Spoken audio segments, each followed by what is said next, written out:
Namaste, welcome, and aloha.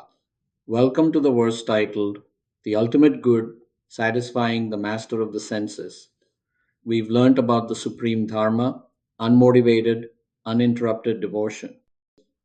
Now, the sages ask an even deeper question: what is the ultimate good for humanity?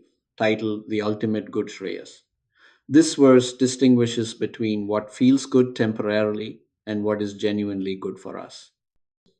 This is about the difference between pleasure and fulfillment, between dopamine and dharma. Let us explore this profound teaching. First, the verse in its original Sanskrit. Sasanstita pareshan dharme yatra prasidati. Hishikeshe hishikarnam swaminyatmanyalam nrinam. These words reveal what truly satisfies the human soul. Let us understand their meaning. Now let us go through the raw form of English translation of the verse.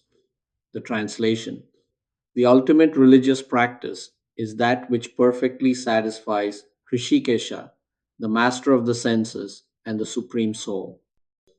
Such devotion, which pleases the Lord, is entirely sufficient for all human beings. This verse reveals the ultimate good.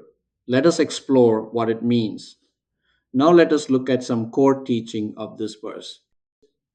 This verse asks and answers one of life's most important questions. What is the ultimate good Shreyas for humanity? First, let's understand the question. The sages are asking about Shreyas, not prayas. Prayas means that which is pleasant, what feels good temporarily, immediate gratification, short term pleasure. Shreyas means that which is ultimately good, what leads to lasting fulfillment, long term flourishing, true well being. This distinction is crucial. Many things feel good but aren't good for us.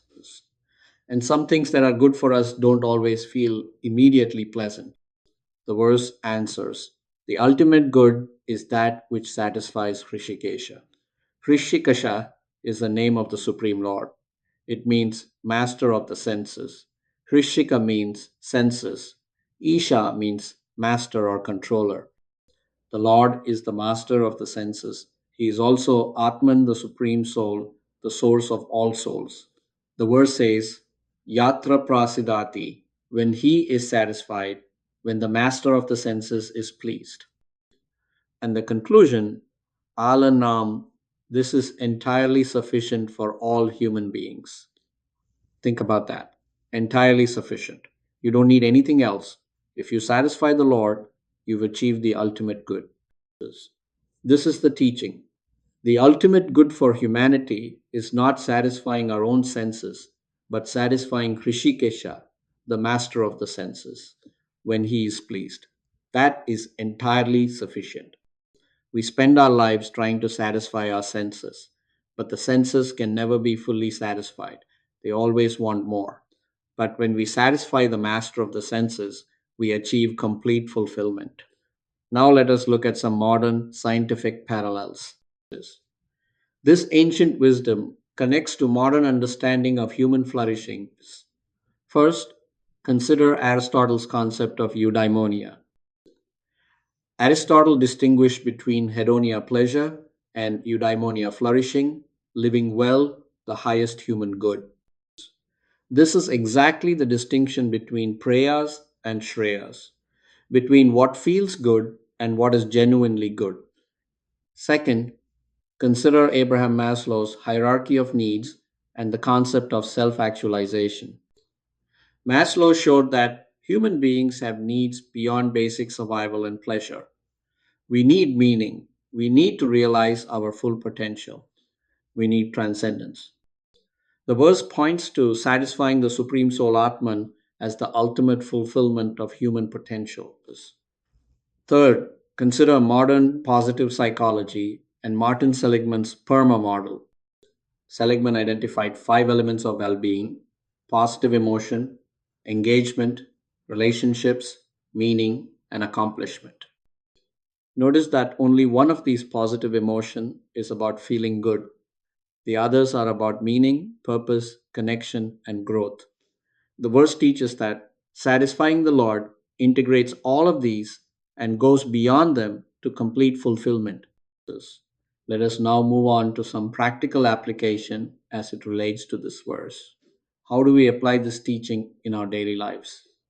First, learn to distinguish between what feels good temporarily and what is genuinely good for you. This requires wisdom. This requires stepping back from immediate impulses and asking, is this prayas or Shreyas? Is this pleasant or is this ultimately good? Binge watching feels good. Reading builds you. Junk food tastes good. Nutritious food nourishes you. Gossip is entertaining. Meaningful conversation enriches you. Learn to recognize the difference. Second, align your daily actions with your ultimate values. If the ultimate good is satisfying the Lord, are your daily choices moving you toward that goal? This doesn't mean you can't enjoy life, but it means organize your life around what's ultimately good, not just what's temporarily pleasant is. Third, regularly reflect on whether your life is moving toward genuine fulfillment. Ask yourself, what am I optimizing for? Am I chasing pleasure or pursuing the ultimate good? Fourth, understand that satisfying the Lord is entirely sufficient. Allah and Nam. This is enough. You don't need to satisfy every desire. You don't need to accumulate endless pleasures. If you satisfy Hrishikesha, the master of the senses, you achieve complete fulfillment. This is liberating.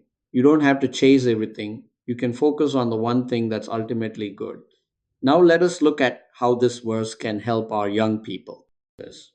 For young people, this verse offers crucial wisdom for navigating a world of infinite options and instant gratification. You've grown up in an environment optimized for prayers, for what feels good immediately: social media, streaming, gaming, junk food, instant everything. These things aren't evil, but they are not the ultimate good. Learn to distinguish between dopamine hits and genuine growth. Like how binge watching feels good, but reading builds you. Like how scrolling is easy, but creating is fulfilling. Ask yourself, what's my long term win condition? What am I optimizing for? Don't just chase what feels good, pursue what's ultimately good. And understand, satisfying the Lord, the master of the senses, is entirely sufficient. That's the ultimate win condition. Now let us look at how this verse can help our older generation folks. For those with more life experience, this verse speaks to something you probably already learned. You've experienced enough temporary pleasures to know they don't bring lasting satisfaction. You've probably achieved some of the things you thought would make you happy, and you've discovered they weren't enough. This verse explains why. Because the ultimate good isn't satisfying our senses, it's satisfying the master of the senses. At this stage of life, you have a powerful question to ask yourself. At life's end, what will I wish I had prioritized? Let that answer guide today's choices. You don't have unlimited time left.